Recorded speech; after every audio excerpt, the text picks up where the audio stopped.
What if the legends of werewolves weren't just folklore, but chilling realities hidden in plain sight? In this gripping documentary, we delve into the real-life case of Bill Ramsey, a man haunted by inexplicable transformations and violent outbursts that would defy logic and terrify a nation. The Warrens, renowned demonologists Ed and Lorraine, were called to confront the truth behind this terrifying phenomenon. Prepare to uncover the eerie details of one of the most baffling cases in paranormal history and decide for yourself, was Bill Ramsey truly possessed by something beastly? Southend-on-Sea, a modest coastal town nestled on the southeastern edge of England, was the kind of place where the sea met serenity. Waves broke in predictable rhythm, children played on pebble beaches, and the fog, though occasionally thick, felt more like a blanket than a warning. It was here, in this quiet town in the 1950s, that a nightmare began to stir, one that would stretch the boundaries of belief and invite the world's most respected paranormal investigators into its depths. Bill Ramsey was an ordinary boy, at least on the surface. Raised by working-class parents, his days were filled with school, neighborhood games, and evenings at home. But in the summer of 1952, something inexplicable disrupted that calm. At just 9 years old, Bill experienced what he would later describe as the first invasion. It began suddenly.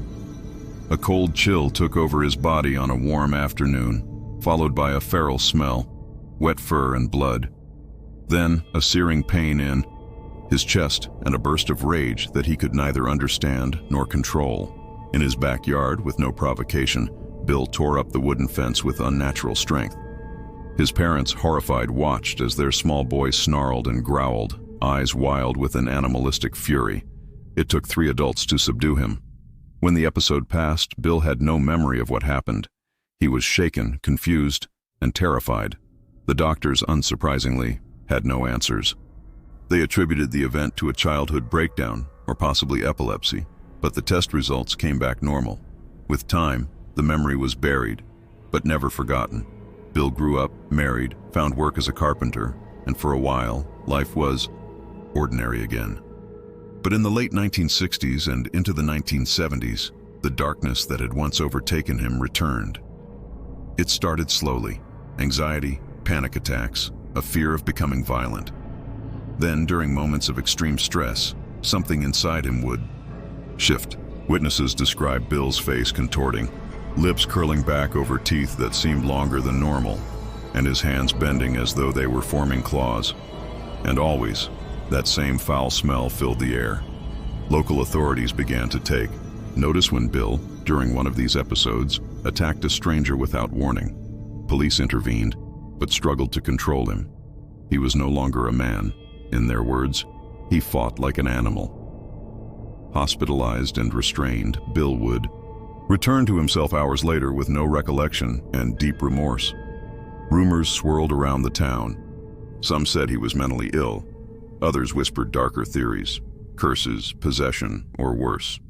The media caught wind of the story and dubbed him the Werewolf of Southend.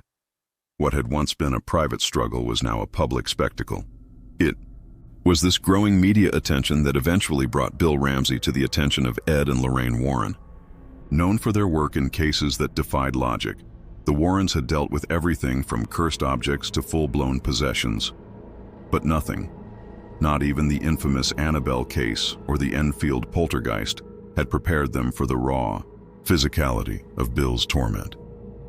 Before they even met him, Lorraine, through her clairvoyance, felt a force.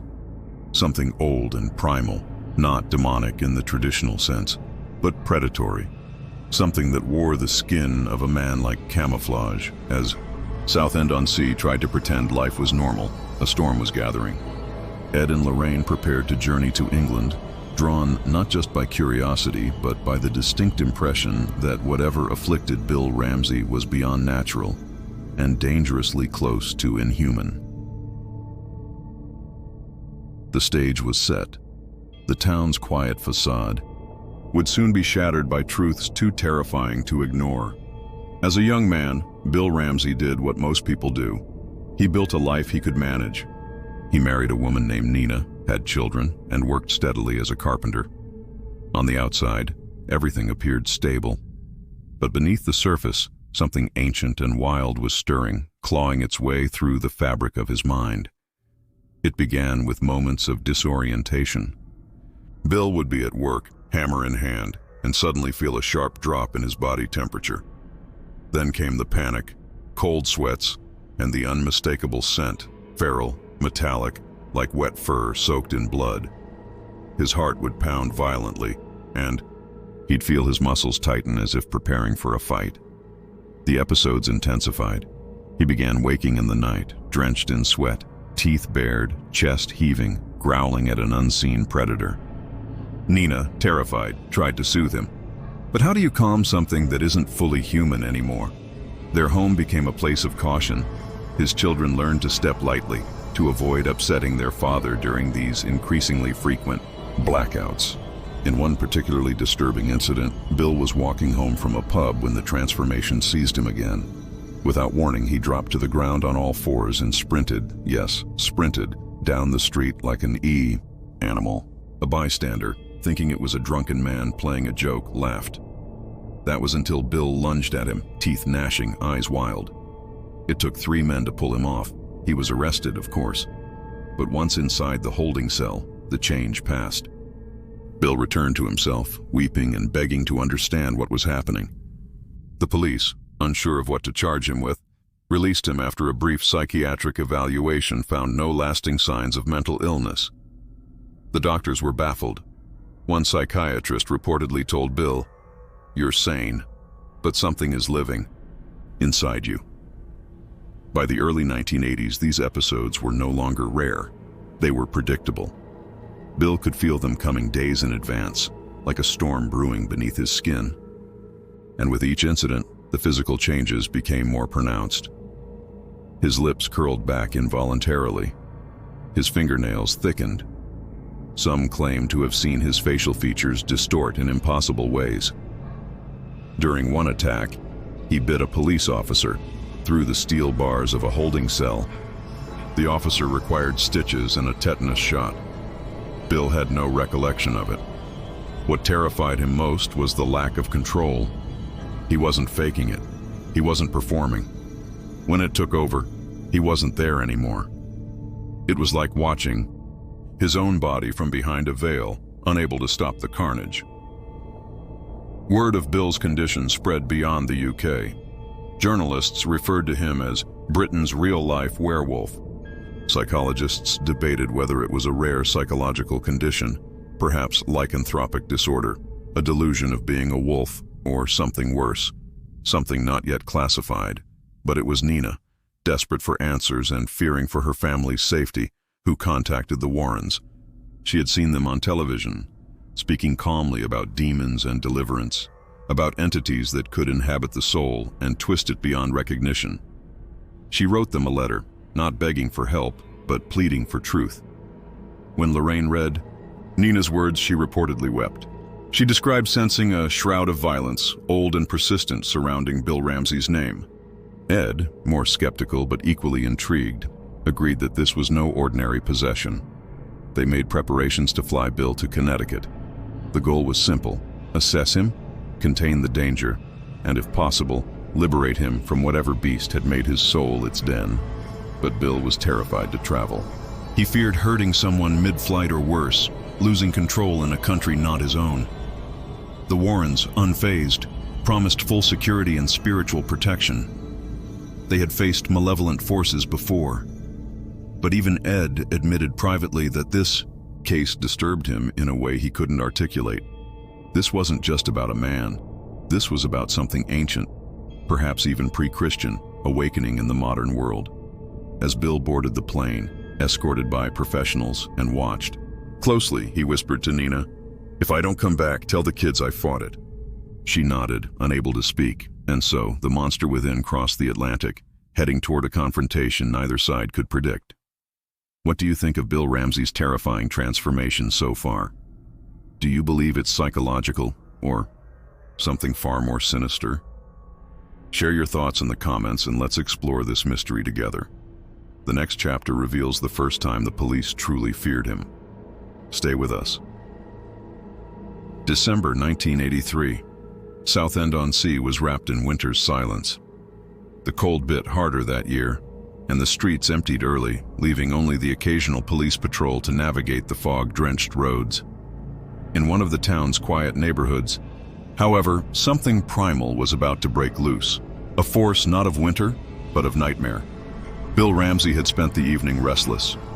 His body ached with tension, his breath coming in shallow, irritated bursts. Nina had gone to bed early, sensing his unease.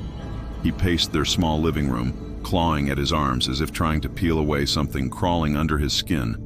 Without warning, it seized him, the now familiar chill, followed by that unmistakable scent of blood and fur. But this time there was something different, more intense, more final. He didn't remember walking out the front door. He didn't remember the streetlights blurring past as he ran. All he recalled was an overwhelming urge to destroy, to feed, to hunt. A few blocks away, constables were finishing their shift rotation at the Southend police station when the first report came in. A man behaving erratically, growling, attacking a parked car with his bare hands. A patrol unit was dispatched, expecting a drunken dispute or a mental breakdown. What they found defied explanation. Bill was crouched low, breathing heavily, shirt torn, his eyes glowing in the shadows like an animal caught in headlights. He turned toward them and charged. The officers shouted, tried to subdue him with protocol, voice commands, nightsticks, even handcuffs. It didn't matter. Bill tore through one officer's uniform with ease. His strength was not just surprising, it was inhuman. One officer would later testify that he had seen grown men on stimulants behave violently, but nothing like this. Ramsey fought like something that wanted to kill. It took 6 officers to restrain him. He bit one through his thick winter glove, leaving puncture wounds that required antibiotics. When they finally got the cuffs on him and dragged him into the back of a van, he roared. Not screamed, but roared, with a deep guttural sound that shook the steel walls. Back at the station, Bill was sedated and placed in a holding cell.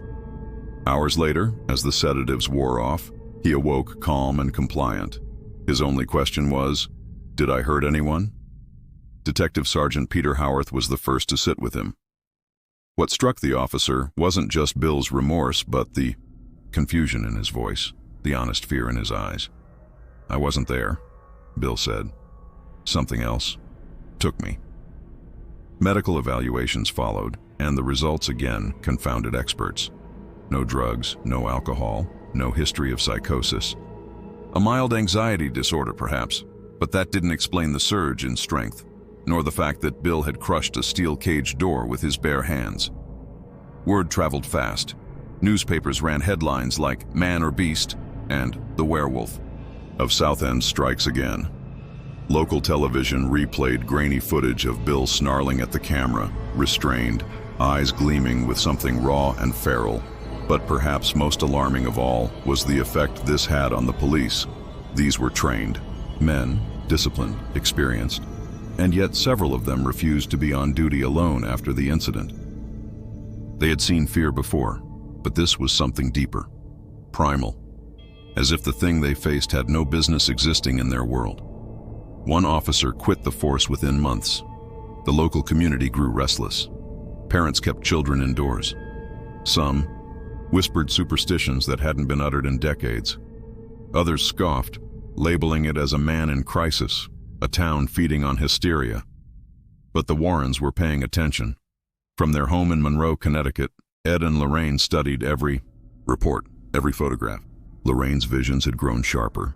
She described seeing Bill Ramsey standing in the center of a dark forest, surrounded by fog, with glowing eyes watching him from within his own soul.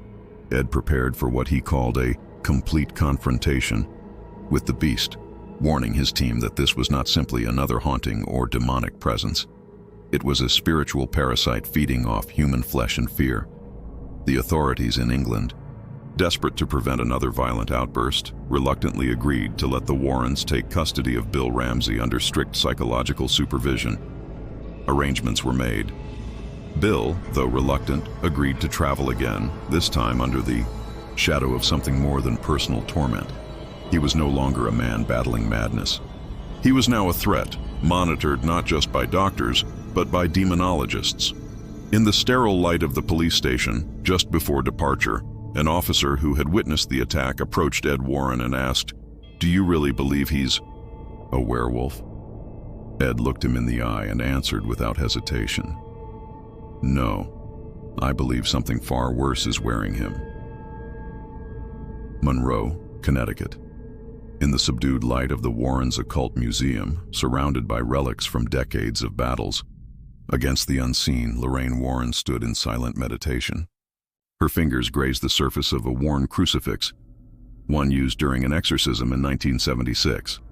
But her mind was far away, drawn across the ocean to a tortured soul she had never met in person, yet already felt intimately connected to. Bill Ramsey had arrived in America only days before, housed temporarily in a secured psychological facility. Ed, ever pragmatic, had arranged for specialists, clergy, and spiritual observers to assess the case. But it was Lorraine who insisted the answers they needed would not be found in hospitals or books. She requested Bill be brought to the Warrens' home. It wasn't a decision made lightly. Lorraine, a woman known for her sensitivity to spiritual disturbances, believed the presence inside Bill was not just an intruder. It was something ancient, rooted in a time before language and religion. As she prepared the room for their first meeting, she placed rosaries on each corner, lit candles blessed by a bishop, and positioned mirrors facing outward, not to trap the spirit, but to reflect its true nature. When Bill entered the room, the air turned thick. Lorraine stood still, her eyes closed, breath slow. She reached out not with her hands, but with her mind. And then, it hit her. A sound. Not a growl or scream, but chanting. Foreign, guttural, pagan. She saw flashes. A full moon over a blood-soaked stone altar, claws carving symbols into flesh, and a beast, not quite man, not quite wolf, standing at the edge of a forest, watching her. She gasped, staggered back, and Ed caught her just before she fell.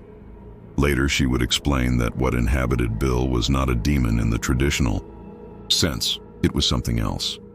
What ancient cultures might have called a spirit of transformation. A spiritual entity that preyed on primal fears, manifesting physically through chosen hosts. And Bill Ramsey, for reasons still unclear, had been marked. They dug into historical records, with the help of Tony Spera and their colleagues at the New England Society for Psychic Research. What they uncovered was chilling. In the late 1500s, a small coastal village in Essex, only a few miles from Southend-on-Sea, was home to one of the most brutal cases of witchcraft ever documented in England. According to old trial records, a man named John Beals had been executed for allegedly summoning animal spirits to possess his enemies. During his hanging, he reportedly cursed the land and offered his soul to the wolf. Folklore claimed that every few generations, a child would be born under a specific lunar alignment, chosen to carry Beals's rage. That alignment occurred again in 1952, the year Bill Ramsey had his first episode. Could this be mere coincidence? Ed didn't think so. He argued that such spiritual bonds, once formed, could remain dormant for centuries, waiting for a vessel weakened by trauma, fear, or fate. Lorraine agreed, but she also believed there was more to the story. During her second encounter with Bill, she touched his hand and whispered a prayer. Bill collapsed immediately. As he lay on the ground, growling softly, Lorraine heard something she would never forget. A voice, deep, echoing from within him, spoke in Latin. Quod factum est, iterum fiat. What has been done will be done again.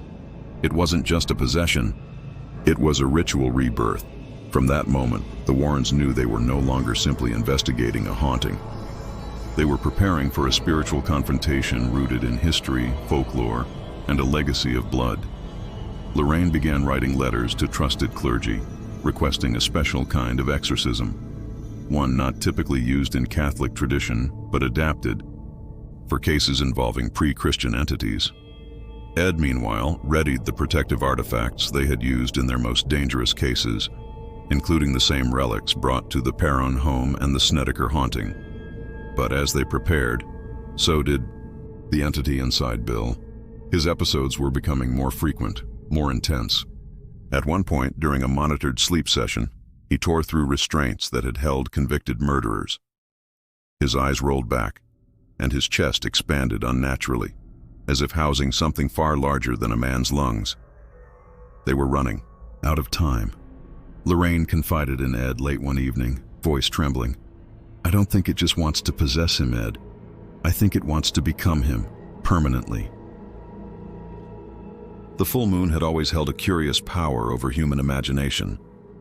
Ancient civilizations built temples in its honor. Myths, songs, and warnings passed down through generations told of strange behaviors and transformations beneath its pale glow. For centuries, it was blamed for madness, violence, and the awakening of something primal within mankind. For Bill Ramsey, the moon was more than folklore. It was a signal. During his time under observation in Connecticut, Ed Warren began keeping a meticulous journal of Bill's behavior. He noted the timing of his episodes, the intensity of the outbursts, and the emotional triggers. But it was Lorraine who first noticed the chilling pattern. Every major transformation occurred within the 3-day window surrounding a full moon. At first, Ed hesitated. He was a demonologist, trained in spiritual warfare, not superstition. But the evidence was undeniable. In December, just before the attack on the South End police officer, the moon had reached its apex. In January, another episode followed the same pattern. And now, in March, Bill was growing agitated again. The Warrens contacted astronomers and cross-referenced lunar cycles going back to 1952, the year of Bill's first recorded transformation as a child. Every major episode matched the lunar calendar. It wasn't a coincidence. It was a rhythm, one that echoed the pulse of ancient rites long buried in history. Lorraine remembered the vision she had seen. An altar, a beast, the moon bathing the scene in silver light. She now believed that the entity within Bill was not only influenced by lunar energy, but perhaps dependent on it. The full moon wasn't just symbolic, it was fuel. The deeper they searched, the darker it became. Through research in old church, archives, and obscure folklore journals, the Warrens uncovered stories of moonbound spirits, ancient forces that would rise under specific celestial alignments to possess the living. These weren't demons in the traditional biblical sense, but something older. Spirits that had once been worshipped, then feared, and eventually forgotten. In one 17th century manuscript, a priest described a case eerily similar to Bill's.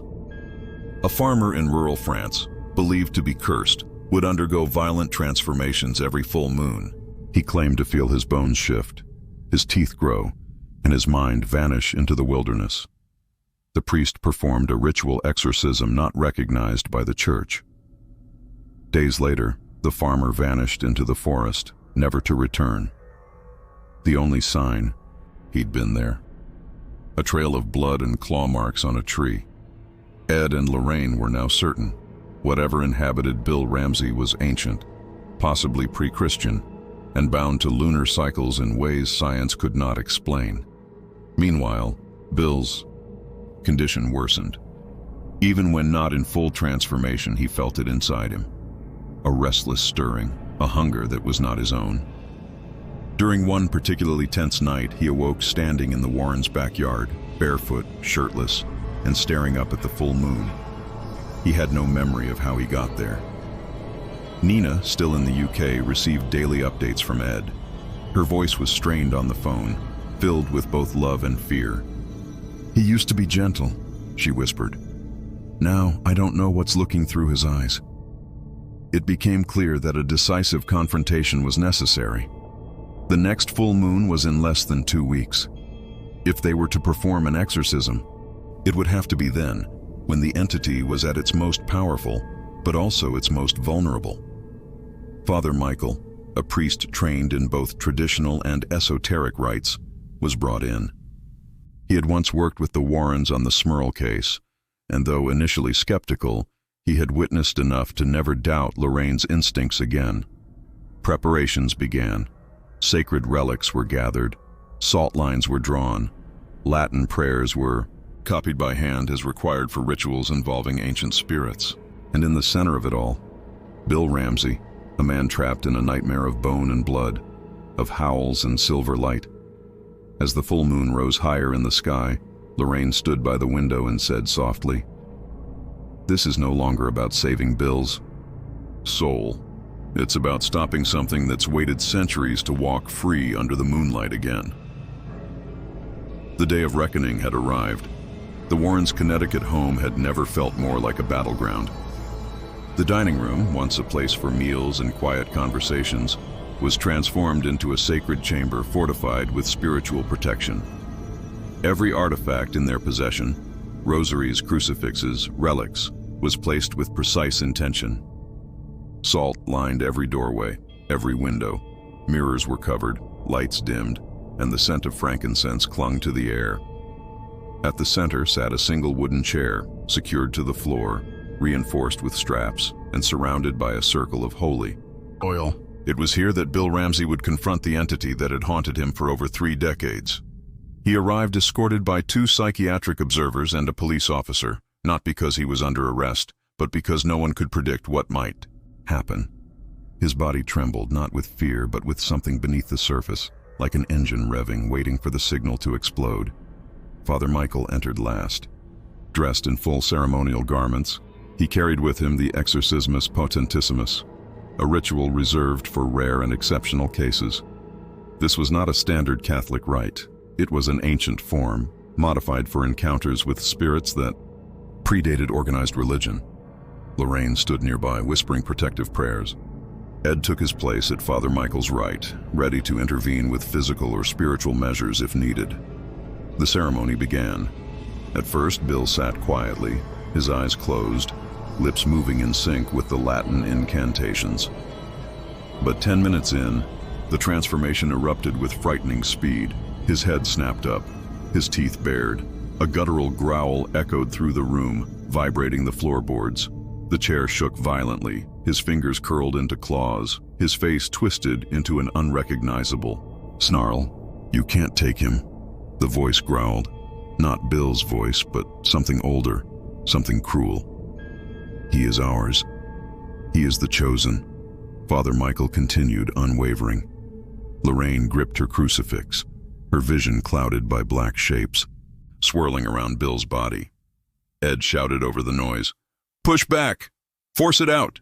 The growls turned into screams, then howls, long, echoing, animalistic. Bill's body convulsed, foam forming at his lips. The temperature in the room dropped instantly, windows frosting over despite the spring warmth outside. For 47 minutes the battle raged. Then, silence. Bill slumped forward in the chair, unconscious. The tension broke. The room exhaled. Lorraine knelt beside him and placed her hand over his chest. "It's gone," she whispered. "The darkness has lifted." But the war was not without cost. Bill awoke hours later, dazed and hollow-eyed. He remembered nothing, but for the first time in years he felt light. His heart beat normally, his hands were calm, and the scent, the one that had haunted every episode, was gone. Over the following days, under observation, Bill showed no signs of regression. No aggression, no supernatural disturbances, just peace. He returned to England quietly, avoiding the press.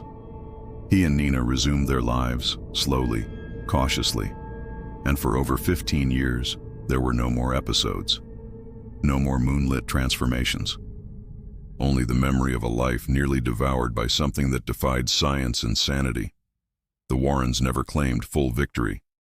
Ed often said, "We didn't defeat it, we just sent it back to where it came from, for now."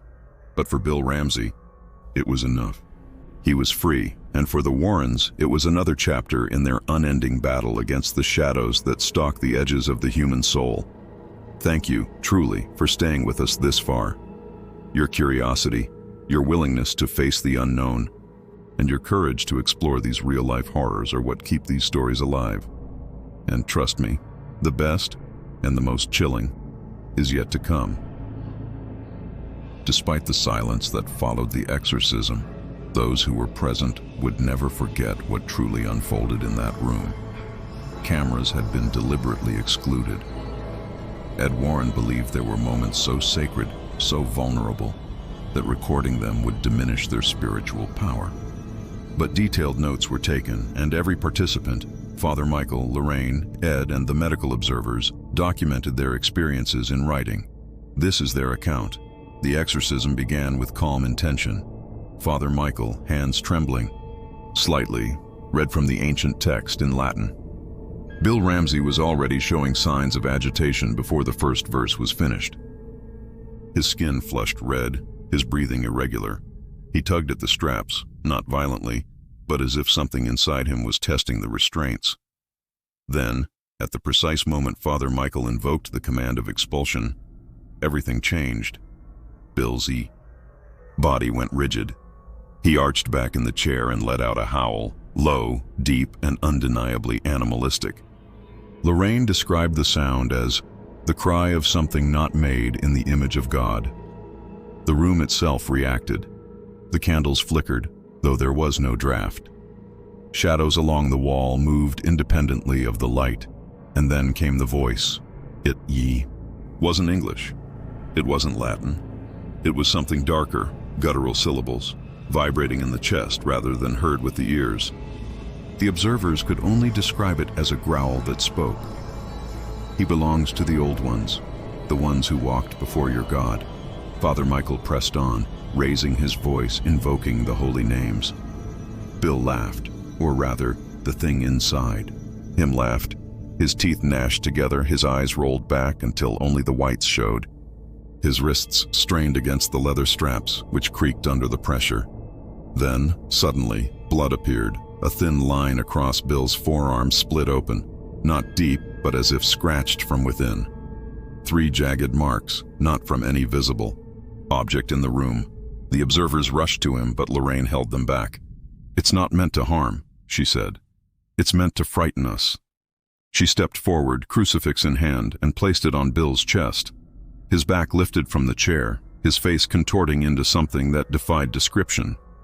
One witness would later say it was like seeing 3 expressions, rage, sorrow, and hunger, overlap on a single face. Father Michael delivered the final command, louder than ever. "Exi ab eo, non tuus est." "Leave him. He is not yours." A silence followed. Then a scream, not from Bill, but from the air itself.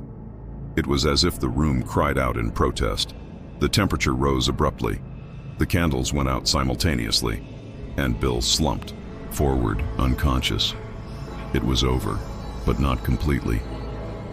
For hours, the team sat in a state of stunned quiet. Lorraine knelt and wept. Ed, exhausted, wrote in his journal, "We have met something that should not exist." Bill awoke groggy and confused. His pulse was normal, his speech clear. He remembered nothing after being brought into the room. But he reported for the first time in years an absence of pressure in his chest. "It's quiet in here," he said, tapping his temple, "like I finally turned off the radio." The following days were critical. The observers tested his reflexes, his emotional responses, his sleep patterns. Every marker suggested that the influence, whatever it was, had been expelled. Lorraine remained cautious. "It may linger in the shadows," she warned Ed, "but it no longer lives inside him." Ed agreed, though he never believed the threat was fully neutralized. He saw too many cases where entities, once cast out, returned to reclaim their host. But something about Bill's case felt final. As if the beast had lost interest or perhaps had been weakened by the ritual to the point of dormancy. Father Michael returned to his parish a week later and refused to speak of the exorcism again. He told his bishop that it had tested his faith in both directions, confirming evil, but also affirming that it could be overcome. The chair Bill sat in remained in the Warren home for years, never used again, but kept as a reminder. It stood next to the mirror covered in cloth, near the glass case that held the Annabelle doll. Another artifact in a museum built on the edge of the invisible. And Bill? He returned to a life that resembled peace, His episodes ceased. His sleep became restful. For the first time in over 30 years, he felt human again. But even years later, during a private conversation with Tony Spera, he admitted something chilling. "Sometimes," Bill said, "when I walk alone at night, I still feel it watching. Not in me, but around me, like it's waiting. After the storm, there is rarely calm, only the echo of what was." For Bill Ramsey, the echo was both liberating and haunting. In the weeks following the exorcism, Bill returned to England with a quiet dignity. The press, once ravenous for details, had moved on. A few headlines surfaced. Werewolf cured, Warrens claim victory over the beast. But Bill refused all interviews. He wanted above all to disappear from the public eye. He owed his family that much. Nina met him at the airport. Their embrace was long and wordless. She had braced herself for a broken man, but what she found was something closer to the Bill she had once married. His eyes, no longer clouded with confusion or fear, met hers with clarity. Life resumed slowly. He returned to work as a carpenter, avoiding night shifts. He spent more time with his children, who cautiously warmed to the father they remembered. He even attended church, not out of piety but gratitude. Yet despite the outward signs of recovery, the trauma lingered. He began seeing a therapist, not because he feared the beast's return, but to process the years he had lost to it. Decades stolen by fear, police stations, hospital beds, and shame. The therapy sessions revealed a man who had never truly understood why he was chosen or what force had marked him. Medical professionals remained skeptical. Some theorized that Bill had suffered from a rare form of psychosis, perhaps dissociative, identity disorder, or clinical lycanthropy, a documented condition where patients believe they are transforming into animals. But no one could explain the strength he displayed, the physical changes witnessed by multiple officers, or the deep scratches that appeared without contact. One neurologist, after reviewing the case, simply said, "Even if I wanted to believe it was psychological, I'd be lying." The spiritual community responded with greater conviction. Clergy cited the case as evidence of spiritual possession, albeit not by a demon in the traditional sense. It became part of lectures and theological debates, often referenced as the Ramsey phenomenon. But nowhere did the case leave a greater mark than on Ed and Lorraine Warren. For Ed, it became one of the few cases where he admitted real fear, not for himself, but for what it meant. "We didn't just battle a spirit," he said in a 1995 lecture. "We faced the embodiment of ancient terror, a reminder that there are forces in this world older than our understanding." Lorraine, whose visions of Bill had been so vivid, described the experience as one of the most emotionally draining of her life.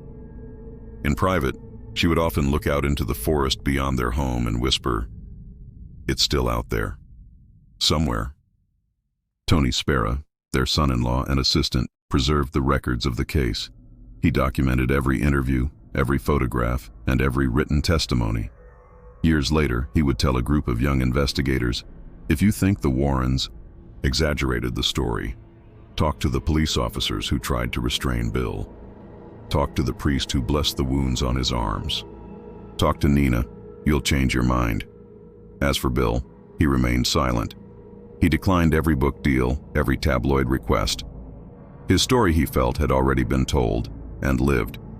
But once, during a quiet evening with a close friend, he admitted, "There's a scar inside me.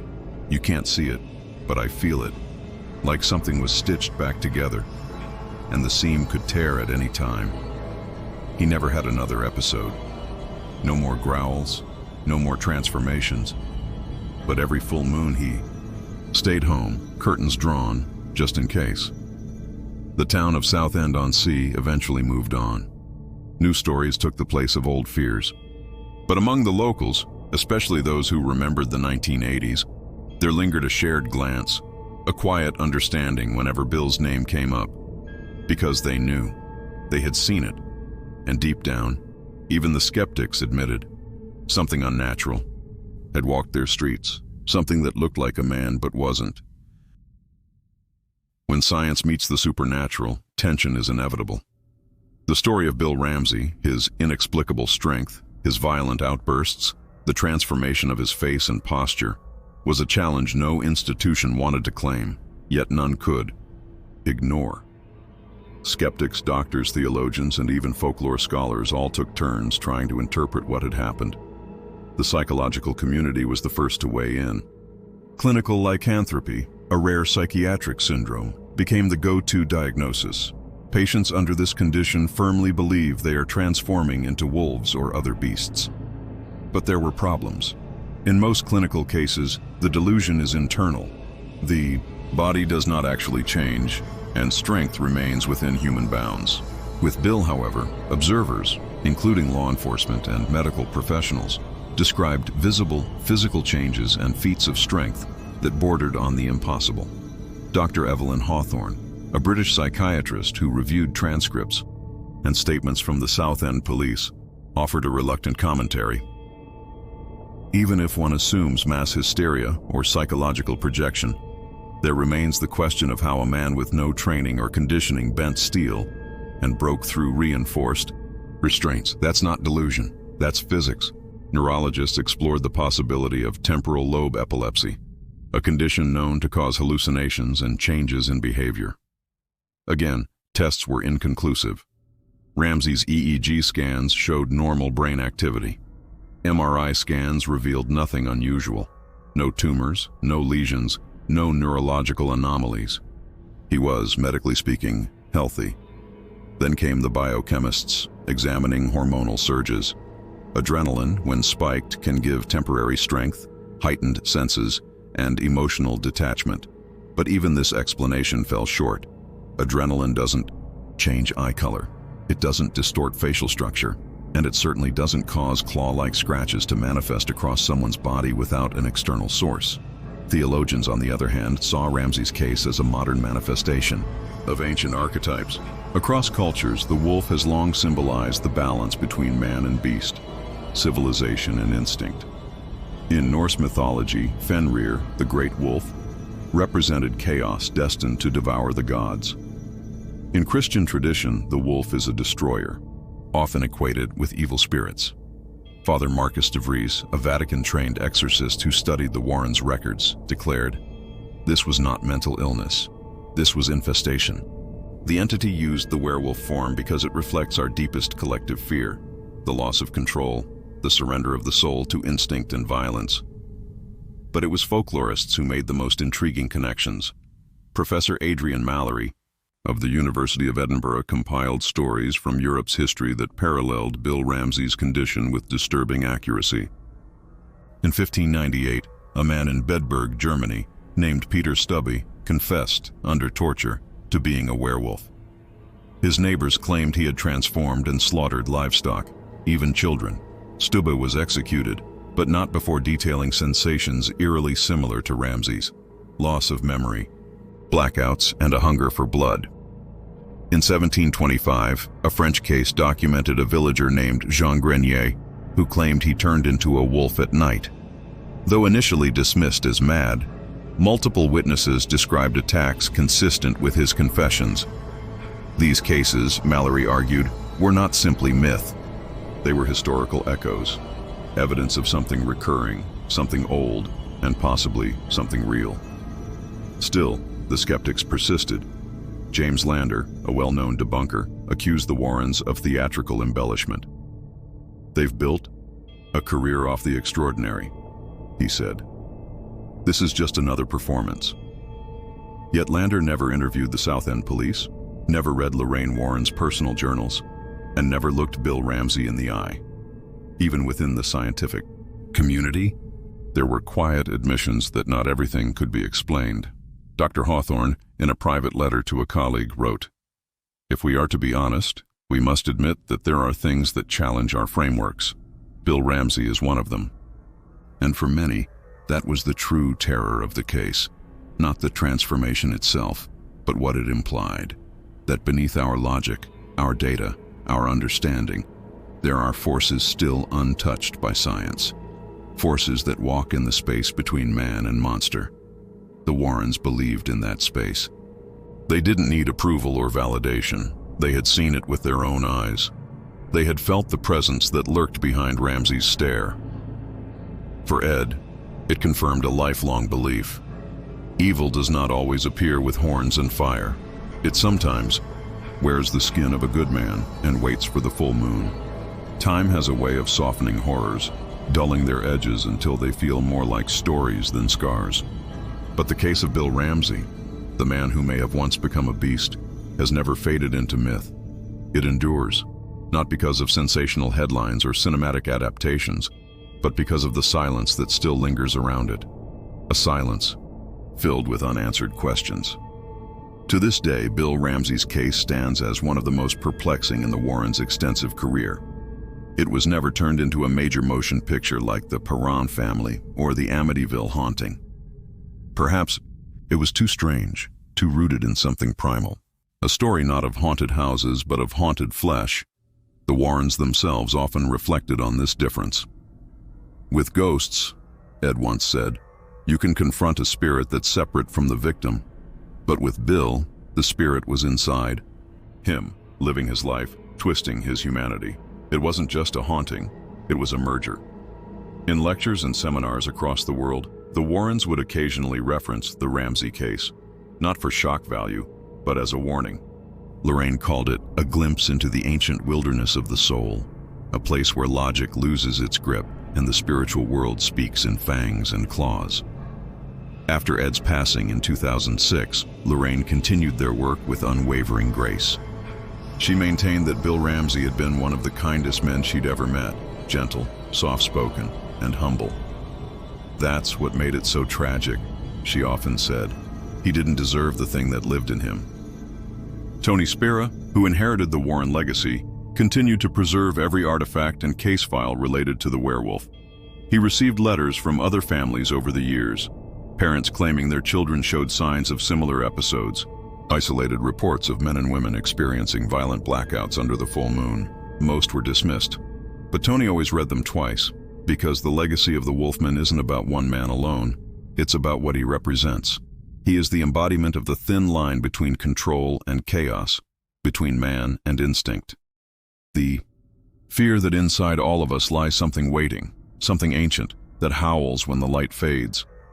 Some skeptics still argue that Bill Ramsey was ill, that his story is one of mental health and media exaggeration. But those who saw him, those who tried to restrain him, those who looked into his eyes at the peak of transformation, they speak of something else, something not quite human. And as the years pass, the questions remain. Was Bill Ramsey chosen? Cursed? Or did he simply stumble upon a force too dark for words? He never had another incident. He lived out his life quietly, surrounded by the same foggy shores of Southend-on-Sea, where it all began. And when asked, in a rare interview decades later, what he believed happened to him, he answered simply, "I was a man, then I wasn't, and now I try not to think about what I became." In the dim corridors of the Warren Occult Museum, among the dolls and relics and cursed mirrors, there is a sealed folder marked Ramsey, Bill, the Wolfman. Inside are transcripts, photographs, prayer scrolls burned at the edges, and a single quote from Ed Warren taped to the back. "Some monsters are born, others are made, and some are invited." Perhaps the story of Bill Ramsey isn't meant to be solved. Perhaps it's meant to be remembered, because the full moon still rises, and not every shadow is empty.